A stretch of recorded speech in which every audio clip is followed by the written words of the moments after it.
লক্ষ্য করে দেখুন বন্ধুরা, এই যে শুক্র ক্ষেত্রটি রয়েছে, যাদের এই শুক্র ক্ষেত্রটি ফোলাটে ধরনের অর্থাৎ উঁচু থাকে এবং গোলাপি আভাযুক্ত থাকে, এবং এই শুক্র ক্ষেত্রে যদি জালি চিহ্ন থাকে এরকমের, তাহলে এ সকল ব্যক্তিদের কিন্তু কাম বাসনা অত্যাধিক বেশি থাকে।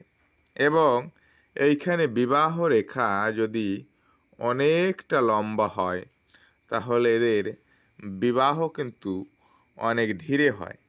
এবং বিবাহ রেখায় যদি এরকমের ওয়াই চিহ্ন সৃষ্টি হয়, তাহলে কিন্তু এদের জীবনে একাধিক সম্পর্ক সৃষ্টি হয়, অর্থাৎ এদের জীবনে কিন্তু একাধিক বিয়েও হতে পারে, একাধিক সম্পর্ক হতে পারে, বিয়ের আগে সম্পর্ক থাকতে পারে, বিয়ের আগেও সম্পর্ক হতে পারে। তো আপনি আপনার জীবন সঙ্গী বিচার করবার পূর্বে অবশ্যই তার হাতটি কিন্তু বিচার করে নেবেন, দেখে নেবেন। এই জন্য যদি চান আমাকে হাতটি দেখাতে পারেন। হাত দেখানোর জন্য উপরে হোয়াটসঅ্যাপ নাম্বার দেওয়া আছে, এর সঙ্গে যোগাযোগ করবেন এবং আমার চ্যানেল নতুন হলে চ্যানেলটি সাবস্ক্রাইব করে আমার সঙ্গে থাকবেন। ধন্যবাদ।